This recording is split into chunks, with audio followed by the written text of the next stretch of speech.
Gaur, otsailaren 11. Neska eta emakume zientzialarien nazioarteko eguna aldarrikatzen da. Xabi, eta zergatik aldarrikatzen da neska eta emakume zientzialarien nazioarteko eguna? Emakumeek eta neskatoek zientzia sarbide parte hartzea osoa eta bidezkoa izan dezaken ospatzen da, baita genero berdintasuna emateko ere. Bai, halaxe da. Izan ere, zuk diozun moduan, egun hau aldarrikatu zen emakumeek eta neskek zientziara heltzeko dituzten trabak aipatzeko eta berdintasuna bidaltzeko. Munduko osoko ikertzaileek 30% baino gutxiago dira emakumeak gaur egun. Emakume ikasle guztiok 30%ak soilik hautatzen ditu zientziarekin, teknologiarekin eta matematikarekin lotutako arloak, goi-mailako hezkuntzan. Genero aurreiritziek eta estereotipoek neska eta emakume zientziarekin zerikusia duten arloetatik urruntzea dituzte. Beraz, emakume eta neska zientzialarien nazioarteko eguna da gaur, otsailak 11, eta ez badira hainbat arrazoi egun hau aldarrikatzeko eta zientzia dabiltzan emakumeen lana ikusarazteko. Ez urtean behin bakarrik, baizik eta 365 egunetan.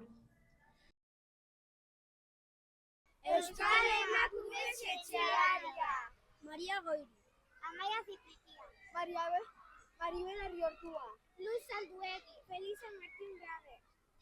Maria Goiri, irakaslea, idazlea, filologoa eta ikerlaria izan zen. Emakumeen eskubideen defentsaren alde borrokatu zuen.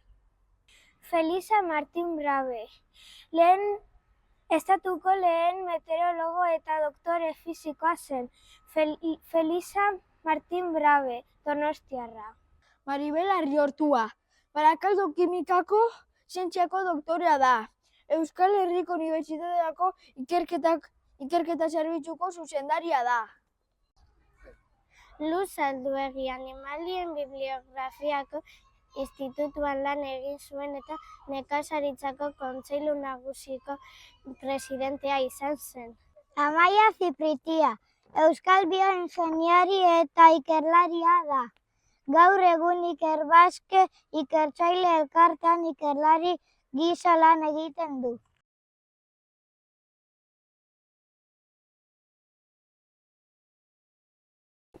Egunon Maider, eskerrik asko gurekin egoteagatik. Maiderrek ingeniaritza kimiko ikasketak egin zituen Leioan, zientzia eta teknologia fakultatean. Zergatik aukeratu zenuen karrera hori? Zerk bultzatu zintuen ikasketa horiek aukeratzea? Niri zientzia beti asko gustatu izen jazten, txiki zen nintzen nien, zuen modukoa, gero nagusiagoa be bai. Eta gero interesa eukin eban, energia berriztagarriak, ingurumena eskutsatzea, zaintzea, birziklapena, eta ingeniaritza kimikoan ikusi neban aukera hori ikasteko. Eta holan aukeratu neban karrera hori. Ikertzaile bezala aritu zara. Zer ikerketan ibili zara? Proiektu edo esperientzia zehatz bat partekatu ahal izango zenuke? Nik bukatu nabanien ingeniaritza kimikoa ikasten, egin eban gauza bat deitzen dela doktoretza tesia, eta hor ja ikertzaile izaten ikasten dozu. Gaur egun bai jarraitzen dut ikerketan, eta egiten duguna da, bazalduko dut eta adibidez, ikertzen dugu birziklapen mota desberdinak. Badakizue, askotan plastikoak dekoguzela erabiltzen duguz baten eta gero bota egiten duguz, ez? Eta hori ez da oso ondo, amaitzen dabez zabortegiatan eta askotan amaitzen dabez itsasoan dakigun moduen, plastiko askok. Orduan, birziklatzeko modu desberdine dauz. Lehenengo gauza izango zen hondakinik ez sortzea. Plastiko bat badekogu berrerabili aldogun beste bider. Baina ja behin plastikoa ezin dugunien gehiago berrerabili, birziklatzeko modu desberdine dauz. Bat izango zen deitzen dana mekanikoa. Zer egiten duguan? Hartzen dugu plastikoa, berotzen da apurbet, urtzen da, eta beste forma batzuk emonaldiakoz beste zeozer lortzeko. Baina horretarako plastikoa garbi egon behar da.